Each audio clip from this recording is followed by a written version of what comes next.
저희 오늘 마태복음 계속해서 6장 살펴보겠습니다. 6장 오늘은 1절부터 15절까지 살펴보겠습니다. 먼저 잠깐 기도하고 시작하겠습니다. 하나님 아버지, 주님께서 저희들에게 주신 말씀으로 인해 감사드립니다. 저희가 이 말씀을 통해 주님을 더욱더 알아가게 되고 또 닮아가게 되고 또 주님을 더욱더 사랑할 수 있도록 도와주시기 원합니다. 주님의 말씀의 빛을 저희의 어두운 마음에 비춰주시기 원합니다.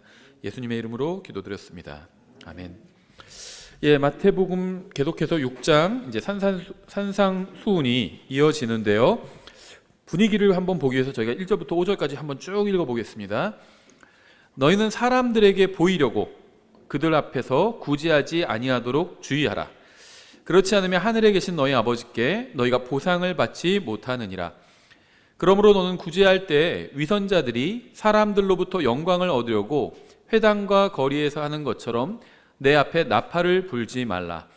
진실로 내가 너희에게 이르노니 그들은 자기들의 보상을 받았느니라. 오직 너는 구제할 때 내 오른손이 하는 것을 내 왼손이 모르게 하여 너의 구제하는 일이 은밀한 가운데 이루어지게 하라. 그래야 은밀한 가운데 보시는 내 아버지께서 친히 내게 드러나게 갚아주시리라. 또 너는 기도할 때 위선자들과 같이 되지 말라. 그들은 사람들에게 보이려고 회당과 거리 모퉁이에 서서 기도하기를 좋아하느니라. 진실로 내가 너희에게 이르노니 그들은 자기들의 보상을 받았느니라. 이 산상수훈은요, 기본적으로 이제 율법의 진정한 의미를 예수님께서 율법을 주신 분이죠. 그러니까 성육신하기 이전에 예수님은요, 구약 성경에 보면 하나님께서 내려오셔서 인간과 만나시는 장면들이 있죠. 대부분은 다 예수님이라고 보시면 됩니다.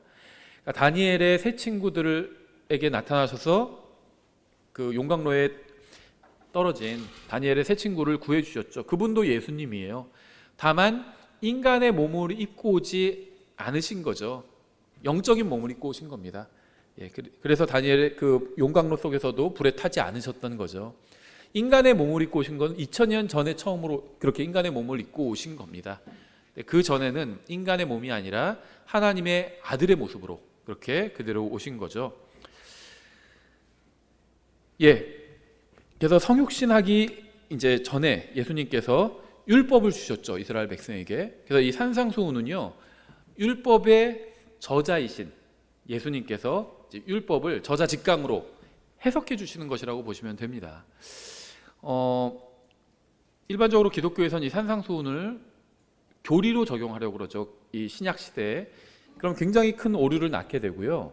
특히 이 산상수훈에서 구원 교리를 뽑아내려고 그러면 마치 행위구원을 가르치는 것 같은 그러한 또 구절들을 보게 됩니다. 산상수훈은요, 구원 교리를 가르치기 위해서 말씀하신 것이 아니에요.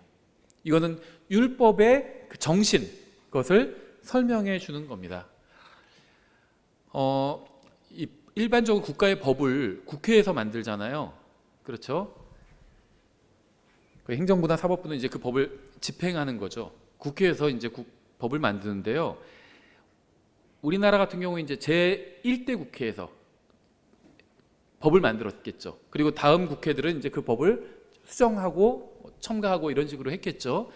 법을 처음에 만든 국회를 이제 재헌의회라고 그래요. 재헌의회. 재헌의회에서 국회를 만드는데, 예를 들면 법학에서 이 법을 만든 사람은 어떤 마음으로 이런 법을 만들었을까, 이런 거를 공부하는 분야가 있어요. 학부 때 이제 맛배기로 조금씩 배우고, 법을 만든 사람들이 의도가 있을 거 아니에요, 이런 법을 만든. 그래서 법 해석에 있어서 그 의도까지도 이제 파악해 가면서 공부를 하는 거죠. 말의 의도가 중요하잖아요. 부모님이 나가 죽어 한다고 해서 그게 진짜 자식한테 나가서 죽으라는 말이 아니죠. 오히려 제대로 살아라 그 말이죠. 나가 죽으라는 말이. 의도를 파악해야 돼요. 나가 죽으라고 했다고 해서 진짜 나가서 뛰어내리면 안 되는 거죠. 그것처럼 의도가 있다는 겁니다. 하나님께서 율법을 주신 목적과 의도가 있어요. 그거를 예수님께서 설명해 주신 겁니다. 제가 왜 이렇게 말씀드리냐면, 방금 말씀드린 것처럼 개신교에서는 일반적으로는 이 산상수훈을 신약의 시대에도 그대로 교리적으로 적용하려고 합니다. 그래서 여기서 막 구원에 대한 걸 뽑아내려고 그래요. 근데 구원 교리를 정리해 놓은 것은 로마서예요. 로마서에서 뽑아내야지 여기서 뽑아내려고 해서는 안 된다는 겁니다. 근데 이제 독립침례교회는 교리적으로 전천년 세대주의 입장을 취하고 있죠. 여기까지 좋은데 저도 전천년주의자고 세대주의자예요. 근데 극단적 세대주의자이신 분들이 있어요. 그분들은 뭐냐면 이 산상수훈은 이스라엘 백성에게만 해당되는데 그건 저도 동의합니다. 근데 이거는 특히 천년왕국의 헌법이다 이렇게 얘기를 합니다. 그러니까 신약의 그리스도인과는 무관하다 이렇게 가르치는 분들이 있어요. 이건 이제 극단적 세대주의자인데요. 사실 우리나라엔 별로 없습니다. 우리나라엔 세대주의 전천년주의자도 별로 없는데 극단적 세대주의자가 뭐 얼마나 있겠어요. 미국에 주로 있어요. 영국과 미국에. 우리나라엔 거의 없습니다. 예, 그런데 그것도 잘못됐다는 거죠. 율법의 정신을 해석해 주신 것이지 천년왕국의 헌법으로 주신 게 아니에요. 왜 그런지는 이제 오늘 제가 강의를 하면서 설명을 해드리겠습니다. 율법의 정신을 보여주신 거고요. 신약의 서신서에 이것과 일치하는 내용들이 꽤나 많이 있습니다. 율법도 기본적으로 하나님의 말씀이고 하나님의 마음을 보여주는 건데 이스라엘을 향한 하나님의 마음을 보여주시는 거거든요. 그 신약의 서신서들은 그리스도인들을 향한 하나님의 마음을 보여주는 거죠. 대상은 다르지만 기본적으로 동일하신 하나님의 말씀이라는 겁니다. 그래서 겹치는 내용들이 있어요. 하나님께서 또 의도하신 것들이 있고, 그래서 이 산상수훈의 많은 내용들이 그리스도인들에게도 영적으로 해당이 될 수 있다는 겁니다. 교리적으로 해당되는 건 아니에요. 그건 무슨 말이냐면 이대로 안 하면 뭐 벌을 받는다든지 그런 건 아니라는 겁니다. 하지만 영적으로는 우리에게 적용해 볼 만한 것들이 많다는 거예요. 그럼 하나님을 기쁘시게 해드릴 수 있다는 겁니다.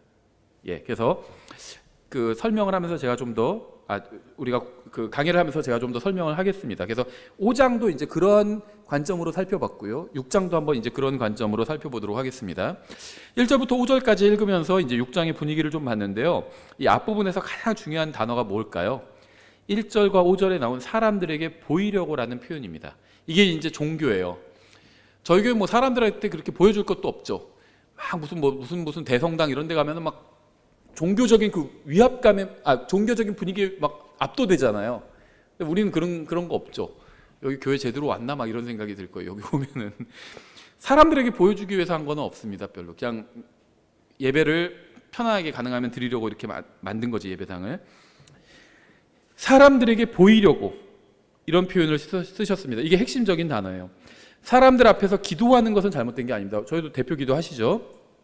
기도하는 모습을 다른 사람에게 보여서는 안 된다는 말도 아니에요. 예수님께서 여기서 강조하신 것은 마음의 의도와 동기입니다. 왜 하필 거기서 기도를 왜 하냐는 거죠.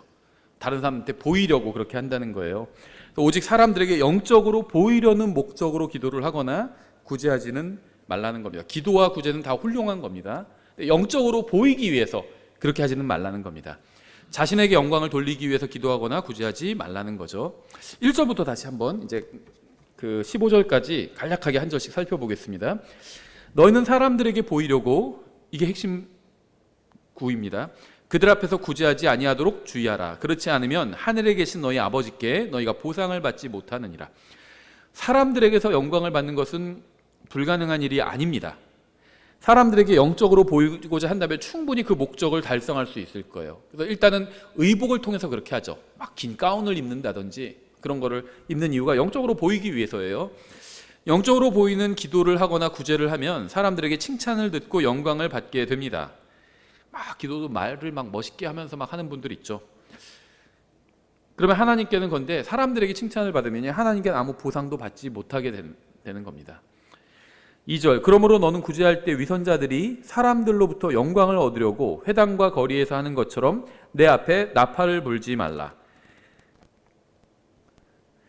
진실로 내가 너희에게 이르노니 그들은 자기들의 보상을 받았느니라. 나팔을 부는 건요, 사람들의 관심을 집중시키는 거죠.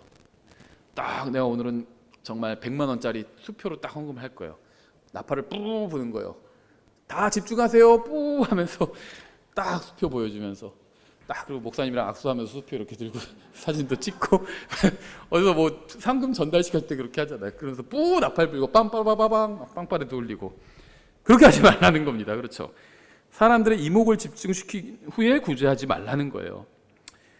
오직 너는 구제할 때 내 오른손이 하는 것을 내 왼손이 모르게 하여.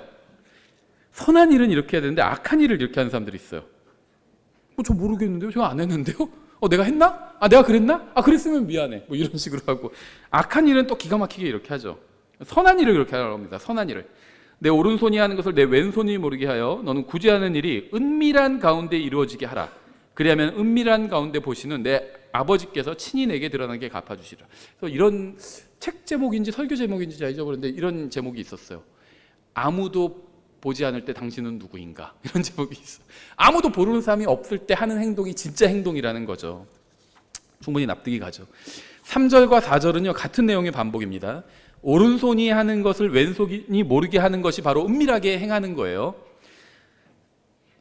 모르겠어요. 뭐 영화 그래서 뭐 손은 눈보다 뭐 손이 눈보다 빠르다 그랬나요? 다른 사람 보이지 않게 하는 거죠. 그 뭐 도박할 때 하는 말이겠지만 은밀하게 하라는 겁니다. 은밀하게 선한 일을, 악한 일을 은밀하게 하지 말고 선한 일을 은밀하게 하라는 거죠. 바른 일을 하는 것만큼이나 바른 방법으로 하는 것도 중요합니다. 내가 하나님 앞에서 한다, 이 마음을 가지고 있으면 된다는 거예요. 사람들에게 드러나게 하는 것은 사람들에게 보상을 받는 것이고요, 칭찬받는 게 보상받는 거예요. 오직 하나님만 보시는 가운데 은밀하게 행하는 것은 하나님께서 보상해 주시는 겁니다.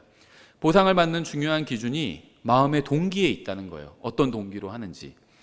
5절, 또 너는 기도할 때 위선자들과 같이 되지 말라. 그들은 사람들에게 보이려고 회당과 거리 모퉁이에 서서 기도하기를 좋아하느니라. 진실로 내가 너희에게 이르노니 그들은 자기들의 보상을 받았느니라. 어찌하든 뭐 대표 기도하는 분들을 비평하거나 그런 건 아닙니다. 그런데 그런 얘기가 있어요. 그 공적인 기도가 짧을수록 개인적인 기도는 길다. 그리고 개인적인 기도가 길수록 공적인 기도는 짧다. 공적인 기도가 길수록 개인적인 기도는 짧다. 이런 얘기가 있어요. 그러니까 자기가 개인적으로 기도해야 되는 내용인데 개인적으로 기도를 안 해요. 그러니까 공적인 자리에서 기도할 기회가 있을 때 막 그런 게 다 나오는 거죠. 개인적인 기도가. 뭐 그냥 웃자고 하는 얘기겠지만요. 공적인 기도는 저는 짧아야 된다 이런 법칙이 있는 건 아닌데요. 듣는 사람들에게 좀 자비를 베풀어야 된다 이렇게 생각합니다. 그래서 딱 필요한 말만, 또 예배면은 예배 드리는 거에 필요한 말을 기도로 하는 게 좋겠죠. 다른 것까지 다 하는 것보다. 물론 아픈 사람을 위해서 기도하고 이런 거는 필요합니다. 근데 저는 기본적으로 이렇게 생각합니다. 우리가 그 하나님께, 뒤에도 나오겠지만 하나님께 나의 부족한 걸 알리고 달라고 요구하는 건 잘못된 게 아니에요. 하나님께 알려야죠. 그렇죠. 오히려 그리스도인이 막 다른 사람들 쫓아다니면서 막 손 벌리고 다니면 그게 더 꼴불견이겠죠. 하나님께 그렇게 해야 돼요. 하나님께 매달려야 됩니다. 하나님 저 좀 도와주세요. 하나님께 매달려야 돼요. 그런데 공적인 기도도 나와서 그렇게 하면은 조금은 그거는 좀 어울리지 않는 것 같아요. 저는 이렇게 우리가 예배로 모인 게 여러 가지 뭐 같이 성경도 배우고 교제도 나누고 뭐 그러려고 모인 거죠. 그런데 가장 큰 이유는요, 예배로 이렇게 모인 가장 큰 이유는 하나님께 경배를 드리기 위함입니다. 이 하나님께 경배 드리는 자리는요, 뭐 저는 막 지나치게 엄숙할 필요는 없다. 장례식이 아니에요. 우리 주님 부활하셨습니다. 우리가 슬퍼할 이유가 전혀 없어요. 그러니까 지나치게 경직될 필요도 없지만 그렇다고 해서 지나치게 또 가벼워서도 안 되죠. 저는 일종의 뭐 칠순잔치 이런 분이라고 생각합니다. 막 나와가지고 부모님, 아버지가 칠순잔치면 거기서 막 부모님을 즐겁고 기쁘게 해드리기 위해서 그 잔치를 여는 거잖아요. 또 감사를 표하기 위해서, 우리 그동안 우리를 길러주시느라고 얼마나 고생 많이 하셨어요 부모님, 너무 감사합니다. 그렇게 감사를 표하는 자리가 또 칠순자리잖아요. 그래서 그런 자리라고 생각해요. 하나님께 감사를 드리고요, 주로 그런 것들이 있어야 되겠죠. 물론 필요한 걸 구하는 건 잘못된 건 아니에요. 특히 교회에서 공개적으로 어떤 아프신 분들을 위해서 기도하거나 뭐 이런 거 충분히 할 수 있습니다. 근데 기본적인 성격이 그렇다는 겁니다. 부모님이 아주 부자예요. 근데 내가 자식이 사업을 하다 다 망해서 막 지금 너무 어려워요. 그럼 칠순잔치에서도 아버지 좀 저 돈 좀 주세요 이럴 수도 있겠지만 좀 안 어울리죠. 잔치 끝나고 해도 되겠죠. 그거는. 그래서 뭔가 하나님께 우리가 요구하고 달라고 하고 이게 잘못된 건 아닙니다. 하나님께 은혜의 왕자 앞으로 담대히 나아가야 돼요. 그래서 하나님께 손 벌려야 됩니다. 그거는 부끄러운 게 아니에요. 그런데 예배로 모여서 공적인 기도를 할 때는 정말 하나님께 감사와 하나님을 높여드리고 이런 것들이 좀 있어야 되죠.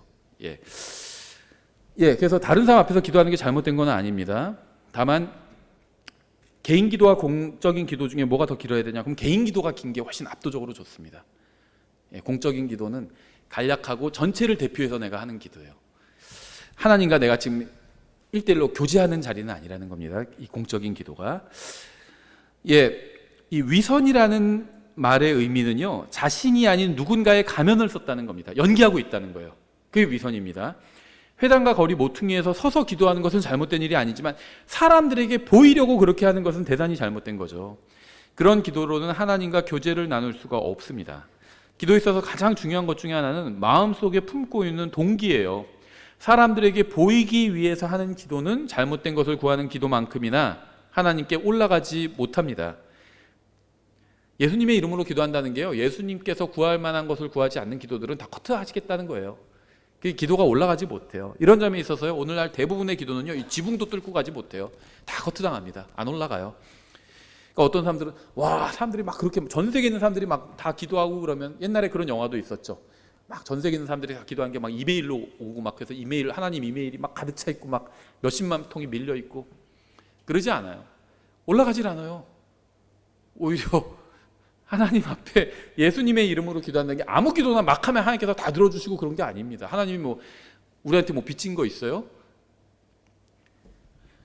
예수님의 이름으로 기도한다는 게 예수님께서 구하실 만한 것들을 구하는 거예요. 아무거나 뭐 욕하고 하나님 욕한다고 해서 그게 다 들어가는 게 아니에요. 다 커트당해요. 그래서 대부분의 기도는요, 지붕 위로 올라가지도 못해요. 그럼 뭐가 필요하냐? 진실한 마음이 있으면 돼요. 하나님과 진심으로 사귀고 싶은 마음, 교제하고 싶은 마음, 또 내가 진심으로 정말 내 필요를 알리고, 그런 기도는 다 올라가겠죠. 공개적인 자리에서 기도하거나 큰 소리로 기도하는 것은 잘못이 아닙니다. 바르지 못한 동기로 하는 기도가 잘못된 기도예요. 6절, 오직 너는 기도할 때 내 골방으로 들어가 내 문을 닫고 은밀한 가운데 계시는 내 아버지께 기도하라. 그리하면 은밀한 가운데 보시는 내 아버지께서 내게 드러나게 갚아주시리라. 이 기도의 골방이라는 말이 여기서 나왔죠. 사람들에게 보이려고 하는 잘못된 기도의 반대 개념이 바로 기도의 골방으로 들어와서 은밀히 기도하는 겁니다. 이것은 구제할 때 오른손이 하는 것을 왼손이 모르게 하는 것과 정확히 같은 개념이죠. 하나님만 아시면 된다는 거예요. 내가 지금 어렵고 막 가난하고 그러면 하나님만 아시면 돼. 하나님께서 항상 기적적인 방법으로 내 기도에 응답해 주신다는 게, 다른 사람을 통해서 주실 수도 있어요. 근데 하나님께 구하는 게 가장 중요한 겁니다. 7절, 오직 너희는 기도할 때 이교도들과 같이 헛된 반복의 말을 사용하지 말라. 그들은 자기들이 말을 많이 하여야 아버지께서 들으실 줄로 생각하느니라. 여기서 핵심 단어는 헛된이라는 말이죠.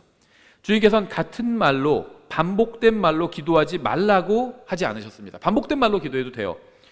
주님께서 경고하신 것은 헛된 말, 헛되다는 건요, 베인 워드예요. 그러니까 비어 있다는 겁니다.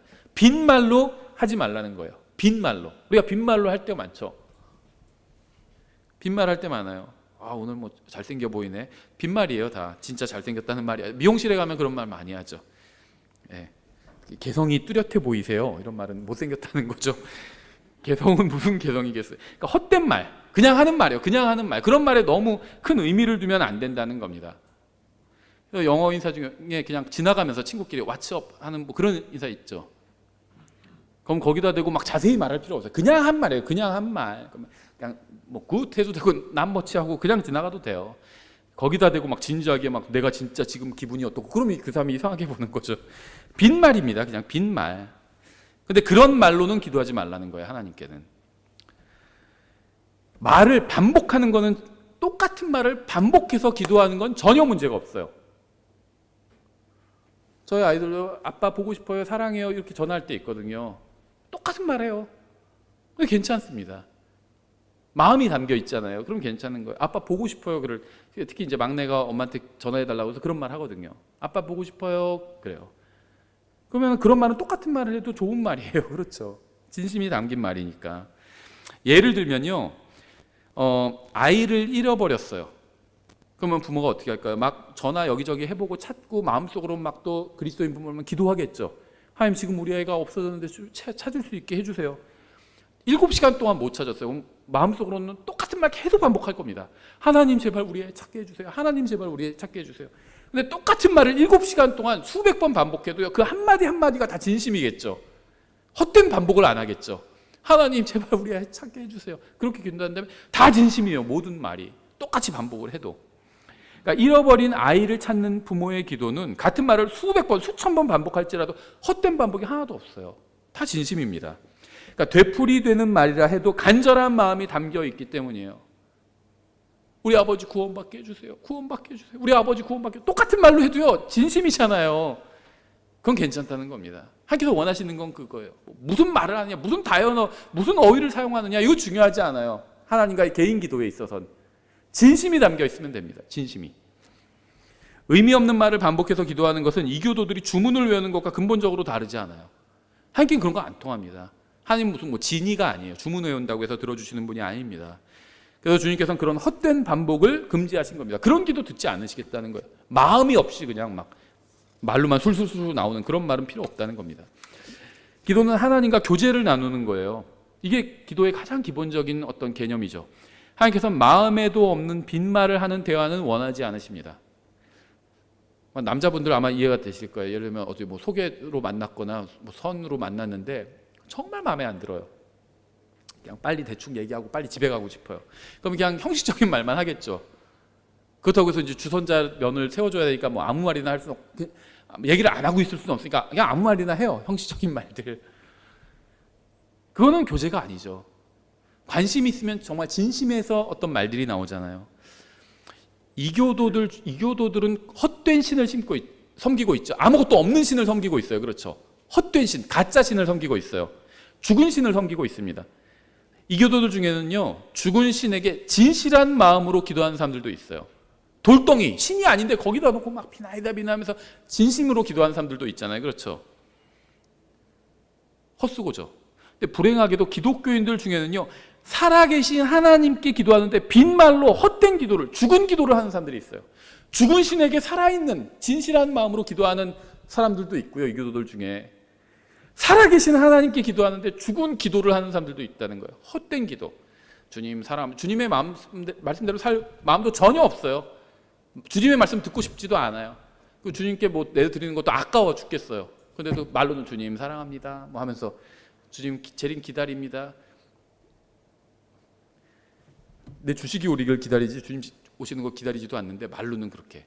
그게 헛된 기도예요. 그런 거는 죽은 기도입니다. 의미가 없어요. 죽은 신에게 진실한 마음으로 기도하는 것도 헛된 것이고요. 살아계신 하나님께 빈말로 죽은 기도를 하는 것도 헛된 일입니다. 둘 다 피해야 합니다. 살아계신 하나님께 진실한 마음으로 살아있는 기도를 해야 되죠. 그 얘기를 하고 계신 거예요. 그렇죠. 예수님께서 무슨 뭐 천연한국 헌법이 아니에요. 8절 그러므로 너희는 그들과 같이 되지 말라. 너희가 너희 아버지께 구하기 전에 그분께서 너희에게 필요한 것들을 아시느니라. 하나님께서 우리가 구하기 전에 우리에게 필요한 것이 무엇인지 다 아시기 때문에 기도할 필요가 없다고 주장하는 사람들도 있어요.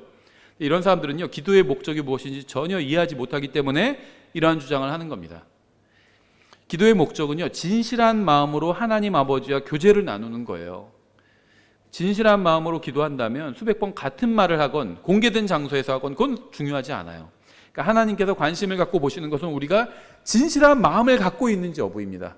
그 주님께서는요, 우리가 주님을 향해서 진실한 마음을 갖고 있다는 걸 고백도 하고 행위를 통해서 보여주기를 원해서 우리의 삶을 통해서 나는 주님을 아주 진실한 마음으로 대합니다. 이걸 보여주기를 원하시는 겁니다. 왜냐하면 주님은 벌써 그렇게 해주셨거든요. 주님께서 하나님이 세상을 이처럼 사랑하사 우리를 사랑하셨다는 거잖아요. 근데 그게 말로만 그런 것이 아니라 진심으로 그렇게 하셨다는 걸 보여주셨어요. 십자가 위에서 우리를 대신해서 죽어주신 겁니다. 우리도 보여주기를 원하시는 거예요. 우리의 삶을 통해서. 9절 이제 주기도문 한번 읽어보고 그 다음에 하나씩 설명을 해보겠습니다. 그러므로 너희는 이런 식으로 기도하라. 하늘에 계신 우리 아버지여, 아버지의 이름이 거룩히 여겨지게 하옵시며 아버지의 왕국이 임하옵시며 아버지의 뜻이 하늘에서 이루어진 것 같이 땅에서도 이루어지이다. 이날 우리에게 우리의 일용할 빵을 주옵시고 우리가 우리에게 빚진 자들을 용서하는 것 같이 우리의 빚을 용서하옵시며 우리를 인도하사 시험에 들지 말게 하옵시고 다만 악에서 우리를 건지시옵소서. 왕국과 권능과 영광이 영원토록 아버지의 것이옵나이다. 아멘. 이 기도를 이제 저도 주기도문이라고 불렀어요. 다 그렇게 부르니까. 그런데 사실은요, 이게 주기도문이란 말은 로드 플레이어라는 말이죠. 주님의 기도라는 말이에요. 그렇게 알려졌지만 사실 이거는 주님의 기도가 아니라 제자들의 기도예요. 예수님께서 기도하실 때 이렇게 기도하신다는 게 아닙니다.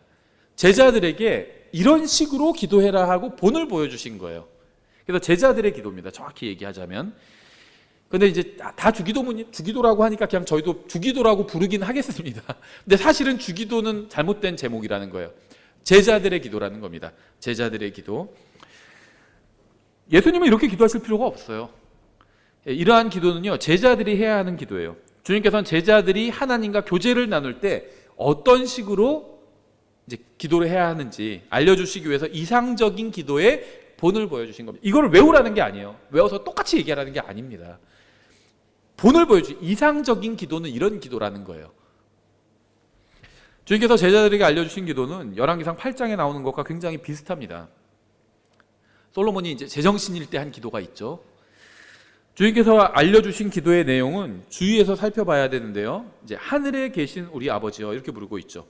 예수님을 구원자로 받아들인 사람은 개인적으로 하나님의 아들이 되지만 이스라엘 자손은 민족적으로 하나님의 아들입니다. 민족적으로. 일단 믿는 사람은 모두 하나님의 자녀예요. 요한복음 1장 12절 13절에 나와 있죠. 그분을 받아들인 자들 곧 그분의 이름을 믿는 자들에게는 다 하나님의 아들이 되는 권능을 그분께서 주셨으니 이들은 혈통으로나 육신의 뜻으로나 사람의 뜻으로 나지 아니하고 오직 하나님에게서 태어난 자들. 이걸 가지고요 또 자기가 믿어서 구원받는 게 아니라 사람의 뜻으로 나지 않았다고 하지 않았냐, 하나님께서 억지로 믿게 해주셔야 된다, 뭐 이런 주장하는 분들도 있는데 그 얘기가 아니죠. 믿는 건 내가 믿으면요, 내가 믿으면 나를 다시 태어나게 하시는 것, 그거는 하나님께서 해주신다는 겁니다. 갈라디아서 3장 26절도 비슷한 말씀이 있어요. 너희가 다 그리스도 예수님을 믿는 믿음으로 말미암아 하나님의 아이들이 되었나니, 이렇게 말씀하고 있죠. 그래서 우리가 예수님을 믿고 하나님의 아들이 되었다, 이것도 맞는 표현이고요. 예수님을 믿고 하나님의 자녀가 되었다, 이것도 맞는 표현입니다. 여기서 하나님의 아이들이 되었다고 하잖아요. 아이들이 자녀죠. 요한일서 5장 1절 누구든지 예수님께서 그리스도이심을 믿는 자는 하나님에게서 태어났으며 낳으신 그분을 사랑하는 자마다 그분에게서 난 자도 사랑하느니라. 어떤 분들 막 다른 사람이 구원 간증을 하는데 저는 예수님께서 그리스도이심을 믿습니다, 이렇게 간증하면은 요한일서 5장 1절에 의하면 그 사람은 하나님에게서 태어난 거죠. 그럼 구원 받은 거죠. 근데 또 근데 무슨 자기가 왜 죄인인지 뭔지 뭐 성경 구절을 다 얘기 안 했고 막 이런 거 갖고 시비 거는 분도 있어요. 그렇게 할 필요 없습니다. 예수님의 그리스도임을 믿는 자는 하나님에게서 태어났다고 말씀하고 있잖아요. 그렇죠? 믿는 사람과 하나님은 가족의 관계를 맺게 됩니다. 가족은 굉장히 가깝고 친밀한 관계죠. 우리 가족은 서로 말도 안 하는데 그게 잘못된 거예요. 그렇죠? 친밀해야 됩니다. 그렇죠? 가족은 기본적으로 혈연 관계이기도 하죠. 하나님은 하늘에 계시지만 그렇다고 해서 관계가 먼 것은 아닙니다. 그렇죠? 멀리 있지만 가까울 수 있다는 거예요. 관계는. 하늘에 계신 우리 아버지요, 하나님을 아버지라고 부르는 것은 우리가 속한 현실을 보여줍니다. 물론 마태복음 6장의 주된 대상은 이스라엘 자손이에요. 하지만 바울 서신에서도 증언하는 것처럼 우리도 가장 높으신 하나님의 자녀가 되었죠. 그래서 우리는 하나님을 아버지라고 부를 수 있는 거죠. 우리는 다시 태어남을 통해서 하나님의 가족이 되었습니다. 우리는 결코 만날 수 없는 하나님이나 우리를 미워하시는 하나님이나 우리를 돌보지 않는 하나님에게 기도하는 것이 아니라 우리를 사랑하시고 돌보시고 영원히 함께하게 될 하나님 아버지께 기도하는 겁니다. 아버지의 이름이 거룩히 여겨지게 하옵시며, 이렇게 말씀하고 있죠. 믿는 사람들은 하나님께 경배하는 사람들이에요. 요한복음 4장 24절 하나님은 영이시니 그분께 경배하는 자들이 반드시 영과 진리로 그분께 경배할지니라 하시니라. 빌립보서 3장 3절 영으로 하나님께 경배하고 그리스도 예수님을 기뻐하며 육체를 신뢰하지 아니하는 우리가 곧 할례자니라. 우리는 주님의 이름을 거룩히 여겨야 합니다. 우리는 주님의 이름을 함부로 말하면 안 되고요, 항상 주님을 존중하고 존경해야 합니다. 아버지와 친근하게 지내는 것과 그렇다고 해서 아버지한테 욕을 하거나 그러면 안 되죠. 아버지 이름을 함부로 부르거나. 아버지와 친해야 돼요, 당연히. 하지만 아버지의 이름을 함부로 부르거나 막대하거나 욕을 하거나 그러면 안 됩니다. 그거는. 우리는 주님의 이름으로 농담을 하지 않고요, 주님의 이름을 걸고 함부로 맹세를 하지도 말아야 합니다. 하나님의 이름을 함부로 불러서는 안 돼요. 아버지의 이름이 거룩히 여겨지게 하옵시며. 오늘날 대부분의 사람들은요, 하나님에 대한 존경심이 없어요. 하나님을 존중하지 않는다는 겁니다. 믿지 않는 자들뿐 아니라 믿는 사람들도 하나님을 존중하지 않아요. 하나님을 존중하는 게 뭔지 아세요? 여러 가지가 있겠지만요, 대표적인 건 하나님의 말씀을 듣는 겁니다. 말씀을 듣고 행해요. 그게 하나님을 존중하는 겁니다. 회사에서 사장님이 말하면 어떻게 하죠? 딱 수첩 끊어서 받아 적잖아요. 그게 왜 그러는 거죠? 존중하는 겁니다. 말씀하신 걸 내가 혹시 잊어버릴까 봐 다 적어놨다가 그대로 해야 되잖아요. 존중하는 거예요. 사장님이 옆에서 말하는데 그냥 막 딴 생각하고 막 뭐 게임하고 있고 그런 사람 없습니다. 그건 존중하지 않는 거죠. 하나님을 존중하는 건 첫 번째 하나님의 말씀을 듣는 것에서부터 시작돼요. 그리고 듣고 그대로 행하는 게 그게 존중하는 겁니다. 듣기만 하고 행하지 않아요. 사장님 딱 앞에서는 다 적는 척하더니 가니까 그냥 쭉 찢어서 그냥 버리면요, 그건 존중하는 게 아니죠. 행해야 돼요. 듣고 행해야 합니다. 믿지 않는 자들뿐 아니라 믿는 사람들도 하나님을 존중하지 않는 경우가 너무 많아요. 우리는 다시 태어남을 통해서 하나님의 자녀가 되어서 그분과 친밀하게 교제를 나눌 수 있게 되었지만 그분은 온 세상의 창조자이시고 구원자이시고 심판자라는 사실을 항상 잊지 말아야 합니다. 친하다고 해서 막 대할 수 있는, 함부로 대할 수 있는 존재가 아니라는 거예요. 은혜의 왕자 앞으로 나아갈 수 있는 특권을 허락해 주셨죠. 하지만 항상 존경심을 가지고 하나님께 나가야 된다는 겁니다. 하나님은 우리 같은 창조물과는 차원이 다른 분이에요. 하나님은 인간이 함부로 말하거나 대할 수 있는 분이 아닙니다. 아버지의 왕국이 임하옵시며, 믿는 사람들은 주님의 왕국이 임하기를 간절하게 바라는 사람들이죠. 기도는 하나님을 거룩하게 여기면서 이 세상이 아니라 주님과 주님의 왕국의 마음을 집중하는 게 기도예요.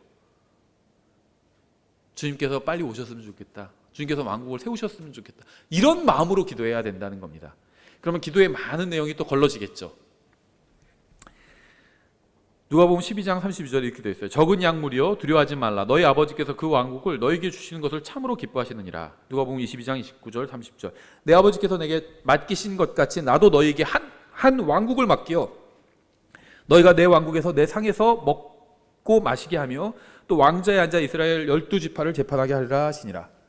교회는 온 세상을 심판하겠죠. 주님과 함께 12제자는 이스라엘 12지파를 재판하겠죠.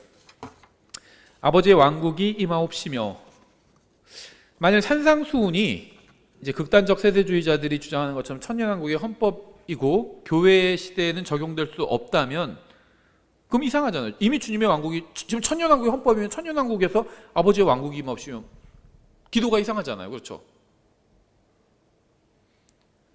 대통령 뽑혔는데 대통령 빨리 뽑히게 해주시면 이러면 대통령이 기분 나쁘겠죠. 자기가 지금 당선됐는데 또 그런 얘기하면 똑같아요. 아버지 왕국이 임했는데 거기서 천년왕국에서 아버지의 왕국이 임하옵시면 이런 기도를 하면 이상하잖아요. 이게 천년왕국의 헌법은 아니라는 겁니다. 이쪽 한국에도 그렇게 주장하는 분들이 있어요. 근데 그건 아니라는 겁니다. 이미 왕국이 임했는데 천년왕국이 임했는데 또 왕국이 임하게 해달라고 기도하는 건 모순이라는 거죠. 그래서 마태복음의 산상순이 유대인들에게 하시는 말씀은 맞지만 천년왕국의 헌법이 아니라 아직 왕국이 임하지 않은 시점에서 이런 걸 기도해야 된다고 알려주신 겁니다. 유대인들에게 왕국이 빨리 임하게 해달라고 그렇게 구하라고 그렇게 알려주신 거지 이게 천년왕국 헌법은 아니라는 겁니다. 아버지의 뜻이 하늘에서 이루어진 것 같이 땅에서도 이루어지이다. 믿는 사람들은 하나님의 뜻대로 행하는 하나님의 종들이에요. 하나님의 뜻이 이루어지기를 간절히 바라는 사람은 어떻게 하는 줄 아세요? 하나님의 뜻대로 행합니다. 하나님께서 모든 사람이 구원받기를 원하시죠. 그럼 어떻게 하죠? 그걸 믿으면 복음을 전하는 거예요. 그렇죠? 또 하나님께서 모든 사람이 진리를 아는 데 이르기를 원하시죠. 그럼 어떻게 하죠? 하나님 말씀을 또 전하는 겁니다. 가르치고. 우리가 법적인 지위는 아들의 지위를 받았지만요, 이 세상에 있는 동안에는 종들로서 행해야 합니다. 그럼 주님께서 재림하시면 천사들이 종들로서 우리를 섬기게 될 겁니다. 요한복음 12장 26절. 어떤 사람이 나를 섬기면 그는 나를 따를지니라. 주님을 따르는 게 주님을 섬기는 거예요. 주님을 섬기는 게 주님을 따르는 것이고, 내가 있는 곳에 거기에 내 종도 있으리니 어떤 사람이 나를 섬기면 내 아버지께서 그를 존귀히 여기시리라. 주님을 섬기고 따르면 하나님께서도 그 사람을 존중해 주시겠다는 거예요. 로마서 6장 16절. 너희 자신을 누구에게 종으로 내주어 순종하게 하면 너희가 순종하는 그 사람의 종이 되는 줄 너희가 알지 못하느냐. 혹은 죄의 종으로 사망에 이르고 혹은 순종의 종으로 의에 이르느니라. 구원에 관한 말씀은 아닙니다. 하나님 말씀대로 살면 구원받는다 그런 말은 아니에요. 의를 받는다는 말과 구원을 받는다는 말이 거의 비슷하게 쓰이긴 하지만, 의를 하나님께서 의롭다함을 받았다는 말은 사실 훨씬 더 포괄적인 개념이에요. 구원은 단 한 번만 받으면 되죠. 의롭게 되는 것은 여러 번 돼도 상관없습니다. 의로울 때마다 너 의롭다 하나님께서 그렇게 하시는 겁니다. 이건 구원과는 또 다른 문제예요. 구원과 관련이 있는 문제이기도 하지만 구원보다 훨씬 더 큰 개념입니다. 베드로전서 2장 16절 너희가 자유로우나 너희의 자유를 악을 덮는 도구로 쓰지 말고 오직 하나님의 종들로서 행하라. 무슨 말이죠? 예수님을 믿으면 진리가 너희를 자유롭게 하리라 하셨죠. 예수님을 믿으면 우리는 자유로워요. 죄를 지어도 지옥에 가지 않는다는 거. 죄를 지면 원래 생각해보세요. 죄를 지면 감옥에 가야 되죠. 죄를 지으면 지옥에 가야 되는데 우리는 구원받은 사람은 죄를 지어도 지옥에 가지는 않아요. 자유롭습니다. 근데 그 자유를 죄를 짓는 자유로 쓰지 말라는 거예요. 자유로우니까 이제는 하나님의 종들처럼 의롭게 행하라는 겁니다. 그럼 보상해 주시겠다는 거예요. 여러분은 하나님의 종으로 주님을 섬기고 있으신가요? 종으로서 섬겨야 합니다. 이날 우리에게 우리의 일용할 빵을 주옵시고, 믿는 사람들은 영이 가난한 사람들입니다. 배가 고파야 돼요. 그래서 하나님께 빵을 달라고 구걸해야 됩니다. 하나님께 구걸해야 돼요. 물론 이제 이게 나중에 이스라엘 백성이 적그리스도가 이 세상을 이제 장악했을 때 이제 광야로 도피해서 주님께 이렇게 일용할 빵을 달라고 기도해야 되는 그런 내용에 포함될 수 있겠죠, 이것이. 근데 기본적으로요, 우리가 하나님에 대해서 하나님께 빵을 구걸해야 돼요. 필요한 게 있잖아요. 그럼 하나님께 먼저 알리세요. 하나님께. 마태복음 7장 7절부터 11절과 동일한 말씀이에요. 구하라 그러면 너에게 주실 것이요, 찾으라 그러면 너희가 찾을 것이요, 두드리라 그러면 너에게 열릴 것이니 가만히 입 벌리고 있으면 그냥 주지는 않으신다는 겁니다. 일반 법도 그렇죠. 권리 위에 잠자는 자, 그냥 잠자는 울지 않는 애에게는 젖을 주지 않는 거죠.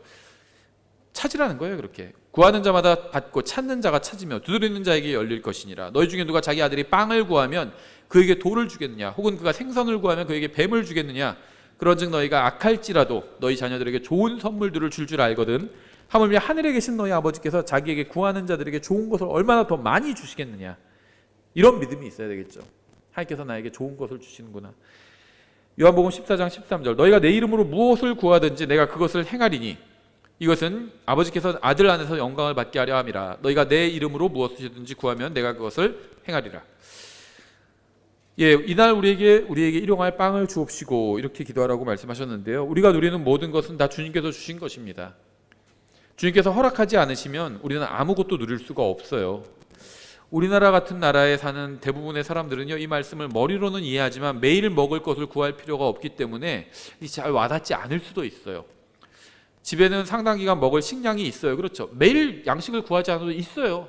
내일 먹을 양식도 있어요. 집에 대부분은 그렇죠. 내일 먹을 양식이 없으면 어떡하죠? 그럼 마트에 가서 사와야 되죠. 있어요.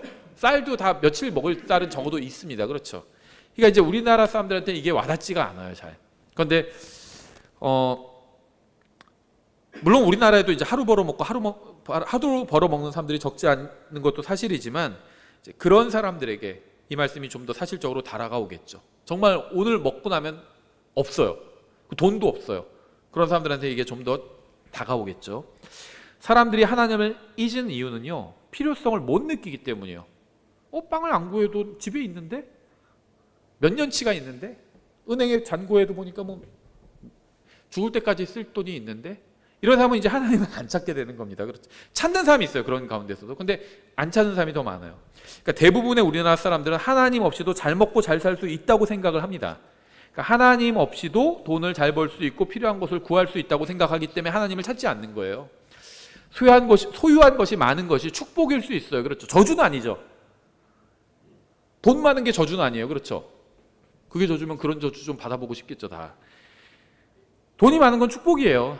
자기가 능력이 뛰어나서 많이 벌건 부모님한테 많이 물려받았건 아니면 어떤 부자를 만나서 결혼해가지고 돈을 많이 받았건 돈이 많은 거는 복이죠. 그런데요, 그게 경우에 따라서는 저주가 되는 경우도 있다는 겁니다. 소유한 것이 많을수록 하나님을 찾지 않을 확률이 높아지기 때문이에요. 필요가 없거든요. 하나님 없어도 잘 산. 예전에 어떤 분이 미국의 LA에 막 비버리힐스나 이렇게 아주 부잣집들 있잖아요. 돌아다니면서 복음을 전하는데 초인종 똥 누르면 집은 저기 몇백 미터 뒤에 있어요. 초인종에. 어떻게 오셨냐고. 그러면 보통 이제 거절하죠. 복음 전하러 왔다고 그러면 거절합니다. 또 어떤 사람이 들어오라고 했대요. 들어오라고. 그래서 문을 띵 자동으로 열리더래요. 들어가는데 집이 안 나와. 계속 걸어가는데도. 그래서 집에 갔더니 집이 으리으리한 거예요. 그러더니 음식도 좋은 거 내놓으면서 얘기하고 싶은 거 한번 얘기해 보시라고 그러더래요. 쭉 복음을 전했대요. 예수님을 믿으면 이렇게 좋다고 그러고 뭐 구원 받는다고 저기 했더니 그러더래요. 자기네 집을 보여주면서 집이 막 으리으리해요. 하늘에 가면 이거보다 더 좋은 집에서 살 수 있나요? 이렇게 물어보더래요. 그런데 이게 뭐 만만치 않대요. 그래서 다 듣고 알았다고, 잘 들었다고 하고 가라고 해서 이제 가는데 자기는 운동화 찢어진 운동화 신고 나오는데 기분이 묘했다고 그러더라고요. 그러니까 돈이 너무 많은 게 좋긴 한데 판단력을 흐릴 수 있다는 겁니다. 그렇죠. 아무리 돈이 많아도요, 죽어서 다 가지고 갈 수가 없어요. 죽음 이후에 있는 세상은 또 다른 세상이라는 겁니다. 그럼 거기에 대해서 좀 진지하게 생각해 봐야 되는데 이게 돈에 눈이 멀면 그걸 생각하지 못하게 될 수도 있다는 겁니다. 그렇죠. 그러한 점에 있어서는 돈이 많은 게 저주일 수도 있겠죠. 근데 일반적으로는 좋죠. 많이 있고 정신 차려서 하나님 찾으면 그거 더 좋은 거죠. 몸도 똑같죠. 몸 건강한 사람보다 아픈 사람이 주님을 더 많이 찾아요. 근데 건강할 때 주님을 찾으면 그게 제일 좋죠. 그렇죠. 예, 그래서 주님께서는요, 이스라엘에게 전쟁 무기가인 말을 많이 늘리지 말라고 하신 겁니다. 왕들에게 주시는 말씀에서 신명기에서도 말을 많이 늘리지 말라. 그 당시의 말은 지금으로 치면 전차죠. 전차, 자주포 이런 건 많이 늘리지 말라고 하신 겁니다. 하나님께서 지켜주실 거기. 왜냐하면 군대가 강력하면요, 군대를 의지해요. 근데 아무것도 없어야 하나님을 의지합니다. 그렇죠. 카드 한도가 초과되었습니다. 그런 게 와야지 이제 하나님 찾기 시작한다는 거죠. 예. 그래서 강력한 군대를 가질수록 하나님을 의지하지 않습니다. 우리가 우리에게 빚진 자들을 용서하는 것 같이 우리의 빚을 용서하옵시며. 믿는 사람들은 죄인입니다. 로마서 7장 21절. 그런즉 내가 한 법을 발견한, 구원받기 전에만 죄인이라 구원받고 나서도 죄인이에요. 다만 하나님께서 그냥 의롭다고 해주신 거죠. 그런즉 내가 한 법을 발견하노니 곧 내가 선을 행하기 원할 때 악이 나와 함께 있는 것이로다. 이건 좀 더 점잖게 표현한 거고요. 좀 더 노골적으로는 요한일서 1장 8절 9절에 있죠. 만약 우리에게 죄가 없다고 우리가 말하면, 어떤 분들은요, 복음 전해서 의도는 알겠어요. 쭉 걷고 여기 죄가 있어요. 근데 여기 이쪽 예수님에게 죄가 없어요. 내가 여기서 있다가 예수님께로 가면 죄 없죠. 뭐 이렇게 얘기하는데 의도는 알겠어요. 복음 전하려고 뭐 노력하는 건 알겠는데 성경적인 건 아니에요. 성경 어디서 그렇게 얘기해요? 그런 얘기는 없습니다. 자기가 복음에 뭔가 막 더 치장한 거지. 성경은 뭐라고 말씀하냐면요, 요한일서는 믿는 사람이 믿는 사람들에게 쓴 편지예요. 만일 우리에게, 여기서 말하는 건 사도 요한을 포함한 겁니다. 만일 우리에게 죄가 없다고 우리가 말하면, 죄 있어요, 죄 없어요, 이런 질문 잘못된 비성경적인 질문이에요. 그럼 그런 질문 하지 마세요. 그렇게 얘기해야 돼요. 엄마가 좋아요, 아빠가 좋아요, 이런 거 누가 물으면 고민하다 엄마요 이렇게 대답하지 않죠. 그거 왜 물어봐요? 그렇게 얘기하겠죠. 만약 우리에게 죄가 없다고 우리가 말하면 우리가 우리 자신을 속이며, 죄 없어요 그러면 자신을 속이는 거래요. 사도 요한도 죄가 난 없어요 이렇게 얘기하면 속이는 겁니다. 또 진리가 우리 속에 있지 아니하니라, 그렇게 말하는 사람 진리가 속에 없는 겁니다. 만약 우리가 우리의 죄들을 자백하면 그분께서는 신실하시고 의로사 우리의 죄들을 용서하시며 모든 불의에서 우리를 깨끗하게 하시느니라. 예, 우리가 우리에게 빚진 자들을 용서하는 것 같이 우리의 빚을 용서하옵시며. 이건 쉽지 않은 일입니다. 우리는 하나님께서 우리를 대해 주신 것처럼 다른 사람을 대해 주어야 합니다. 근데 성경에서는요, 이 죄를 지은 게 돈을 빚진 것처럼 묘사하고 있어요. 왜 그럴까요? 그게 이해가 빠른 것 같아요. 저도 돈으로 예를 많이 들거든요. 그럼 이해가 딱 되더라고요. 그렇죠? 죄를 많이 졌어요. 그게 아니라 10억을 빚졌어요. 그게 더 이해가 빨라요. 영적 분별력이란 말인데 저는 계속 돈적 분별력 이런 말을 하는데, 돈 얘기하면 딱 이해가 빨라요. 예, 빚진 것을 용서해 준 거죠. 예수님은 우리의 죄 값을 갚아주셨잖아요. 십자가 위에서. 죄를 대신 지셨다니까 이게 잘 안 와닿아요. 근데 내가 진 죄를 수치화시키자고요. 하나님 앞에서 내가 100억의 죄를 졌어. 이거 갚을 수 있어요? 못 갚아요. 포기입니다. 저는 아예. 근데 예수님께서 갚아주신 거예요. 그럼 제가 그걸 받아들이는 거죠. 나를 대신해서 변제를 해준 거잖아요. 그럼 그거 받아들이면 되는 거죠. 예수님은 우리 죄값을 갚아주셨어요. 우리가 우리에게 빚진 자들을 용서하는 것 같이 우리의 빚을 용서하옵시며. 쉽지 않지만 우리는 하나님께서 우리를 대해주신 것처럼 다른 사람들을 대해주어야 합니다. 주님께서 원하시는 것은 하나님께서 우리를 대하시듯이 우리도 다른 사람에게 관대하게 대하는 거예요. 관대한 것, 관대하게 대하는 걸 원하십니다. 우리를 인도하사 시험에 들지 말게 하옵시고 다만 악에서 우리를 건지시옵소서. 믿는 사람들은 성도로 부르심을 받았습니다. 믿는 사람들도 잘못을 범할 때가 있지만 주님께서 인도해 주십니다. 인도해 주세요. 근데 이제 때로는 사람의 막대기로 교육하실 때도 있죠. 그게 제일 아프거든요. 어려운 환경에 빠진 것보다요, 사람으로 인해서 상처를 받는 게 훨씬 더 커요. 그래서 주님께서 사람의 막대기란 말이 성경에 나오는 거예요. 대부분 어디 회사나 아니면 어디서 내가 제일 싫어하는 사람이 있죠. 그 사람이 사람의 막대기일 확률이 굉장히 높아요. 근데 그거보다 더 높은 확률로 일어나는 게 뭔지 아세요? 내가 다른 사람한테 사람의 막대기로 쓰이는 경우들이 있다는 겁니다. 그 사람은 저 사람만 좀 없었으면 하는데 하나님께서 그 사람을 교육하기 위해서 나 같은 거친 몽둥이를 쓰시는 거예요. 그러니까 다른 사람이 몽둥이를 쓰일 때 그거 너무 미워하지 말라는 겁니다. 다른 사람에게 내가 짐이야. 내가 몽둥이고 그럴 수 있다는 겁니다. 우리를 인도하사 시험에 들지 말게 하옵시고, 예수님은 마귀에게 시험을 받으셨죠. 그러니까 시험을 받는 것은 잘못된 것이 아니지만 자원해서 시험을 받으려고 할 필요는 없다는 겁니다. 하나님 저를 시험해 보십시오 막 이럴 필요 없다는 거예요. 시험 받지 않을 수 있으면요, 받지 않는 게 좋습니다. 고난을 막 자초해서 받을 필요는 없어요. 저기 가니까는 저기 예수님 믿는 사람들 다 때려 죽인다더라. 근데 거기 가지 말라는 겁니다. 그러면 왜 거길 가요? 다른 데서 복음 전하면 되잖아. 때려 죽이지 않는 데서 예수님 복음 전하면 되잖아요. 그렇죠. 꼭 그냥 막 때려 죽인다는데 들어가가지고 나중에는 또 정부한테 막 도와주세요 막 이러지 말라는 겁니다. 여기도 복음 전할 때 많아요. 왜 거기 가면은 다 죽인다는데 왜 굳이 들어가가지고 거기서 복음을 전하고 있어? 자기가 그런데 있는데 거기서 내가 복음을 전하는데 누가 죽인다고 그러면 그건 또 믿음으로 내가 의연히 대처해야 되겠죠. 근데 그게 아니라 내가 지금 있는 곳은 예수님을 믿거나 복음을 전한다고 해서 뭘 죽이거나 위협하지 않아요. 여기서 복음 전하라는 겁니다. 여기서 시험을 일부러 받으려고 하지 말라는 거예요. 시험에 들지 않게 기도하라는 겁니다. 오히려 그러니까 시험에 들지 않을 수 있다면 들지 않아도 된다. 시험에 드는 게 잘못된 건 아니에요. 예수님은 시험을 받으셨습니다. 근데 시험에 들지 않을 수 있다면 들지 않는 걸 택하라는 거예요. 어디서 박해하면은 거기서 발에 먼지를 떨어버리고 다른 데로 가라고서 복음 전하라고 하셨잖아요. 그렇게 해야 돼. 박해하는데도 굳이 막 머리 들고 죽여봐 할 필요 없다는 겁니다. 죽인다 그러면 그래요? 알았어요. 그럼 전도지 이것만 읽어보세요. 제가 더 이상 얘기 안 할게요. 가면 돼요. 왜 죽인다 그러는데 거기서 맞서서 싸우고 있을 필요가 없다고. 다른 사람한테 복음 전하면 돼요. 복음을 전하면요, 거부하는 사람이 있어요. 전도지 꾸겨서 버리는 사람이 있고 하지 말라고 소리치는 사람도 있고요, 때리려고 하는 사람도 있습니다. 그럼 어떻게 할까요? 거기서 그만 전하고 다른 데 가서 복음 전하면 돼요. 왠지 아세요? 다른 데 가서 복음 전하는데 어떤 사람 두 손 꼭 붙잡고 너무 고맙다고 하는 사람도 있거든요. 그럼 그런 사람한테 복음 전하면 되죠.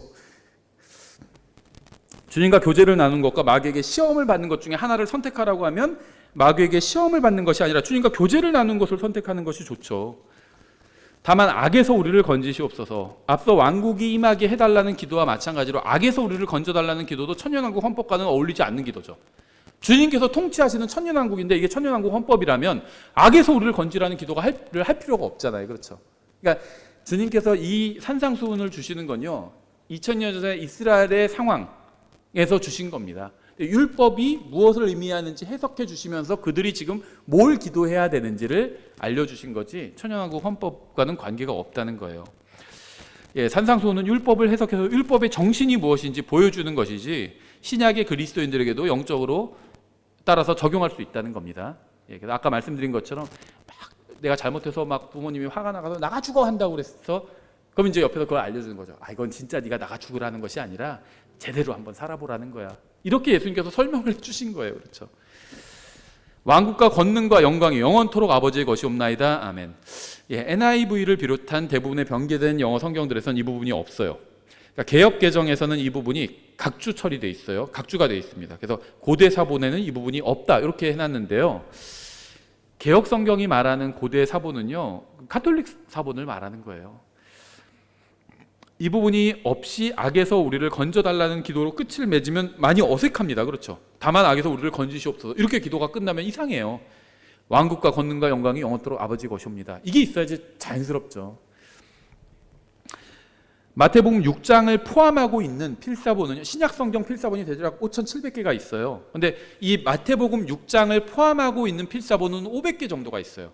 근데 500개 중에서 492개가 13절의 끝부분, 왕국과 권능과 영광이 영원토록 아버지 것입니다. 아멘. 이걸 포함하고 있습니다. 이게 없는 필사본은 500개 중에서 8개뿐이 없어요. 그 중에 신의 사본, 바티칸 사본 이런 성경 사본들이 있는 거겠죠. 근데 그거를 딱 채택해 놓고는 492명이 같은 말을 하고 8명이 같은 말을 하는데 8명 증언을 채택한 겁니다. 개혁개정은. 공정하지 않은 거죠. 시리아 성경, 에티오피아 성경, 아르메니아 성경 이런 다 이 고대 역본들이에요. 이런 고대 역본에 다 들어가 있습니다. 이게 고대 역본은요 연대가 AD 120년, 200년 이 정도예요. 굉장히 빨라요. 연대가 다 들어가 있어요. 이 부분이.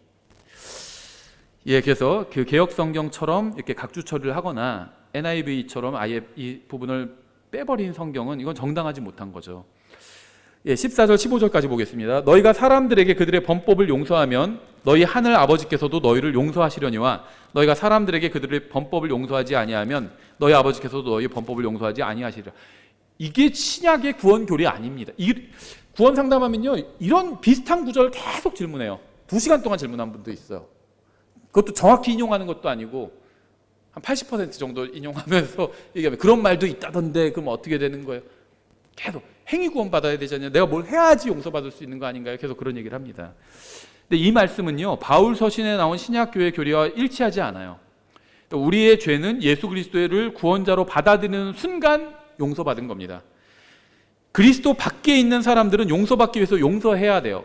지금 여기서는 아직 그리스도 밖에 있죠. 사람들이 다 예수님께서 십자가에 달려 죽으시기 전이에요. 그러니까 구약적인 상황에선 내가 용서받으려면 다른 사람을 용서해야 됩니다. 그게 당연해요. 내가 하나님 앞에서 용서를 받으러 나온 사람은 그게 내가 죄인이라고 사실 인정하는 거예요. 그런데 신약에서는요 그냥 예수 그리스도의 십자가로 그것이 다 포함돼 버렸습니다. 예, 그래서 이건 행위구원을 가르치는 구절은 아니에요. 신약 성경의 용서는요 에베소서 4장 32절에 나와 있죠. 서로 친절히 대하며 상냥한 마음을 품고 서로 용서하기를 하나님께서 그리스도로 인하여 너희를 용서하신 것 같이 하라. 그러니까 그리스도 밖에 있는 구약의 상황에선 용서받기 위해서 용서해야 하지만 이건 행위구원은 아니에요. 용서받기 위해서 용서하라는 겁니다. 신약에서 그리스도 안에 있는 사람들은 용서받았기 때문에 용서하는 겁니다. 용서하는 근거가 다른 거죠. 행위구원과는 관련이 없어요. 이거는. 예, 구약 시대는 용서받기 위해서 먼저 다른 사람을 용서해야 했습니다. 아직 예수 그리스도의 십자가 대속이 완성되기 전이기 때문이에요. 그래서 이것은 행위구원을 의미하는 것은 아닙니다. 다만 자신은 다른 사람을 용서하지 않으면서 하나님께 용서를 구하는 것은 뭔가 이치에 맞지 않죠. 진심으로 하나님께 용서를 구하는 걸까요? 그게? 뭔가 잘못된 거죠. 그걸 지적하고 있는 것뿐입니다. 근데 예수님의 십자가 대속 이후에는 그냥 용서받기 위한 어떤 조건이 완전히 다 사라져 버렸다는 겁니다. 그냥 아무것도 따지지 않는다는 거예요. 예, 그래서 지금 신약 시대에는 교리적으로 해당되는 말씀은 아니에요. 그러니까 이 구절의 4절 15절에 대한 설명이 더 많이 필요할 수는 있겠지만 신약 성경에서 말씀하시는 구원과는 관련이 없는 구절이라는 겁니다. 하나님의 용서는 예수님의 십자가 사역을 통해서 완성되었거든요. 그 전에 하신 말씀이잖아요. 관련이 없어요. 예, 그래서 여기까지 보고 16절부터 다음 시간에 계속해서 살펴보겠습니다. 기도하고 찬양하고 마치겠습니다. 기도하겠습니다. 하나님 아버지, 저희들에게 진리의 말씀을 주셔서 감사드립니다. 저희가 이 산상수훈을 통해서 주님께서 갖고 계신 마음을 볼 수 있도록 해주시고 저희가 주님의 마음에 정말 맞는 또 주님을 기쁘시게 하는 주님을 흡족하게 하는 그런 삶을 살 수 있도록 저희 안에서 역사해 주시기 원합니다. 예수님의 이름으로 기도드렸습니다.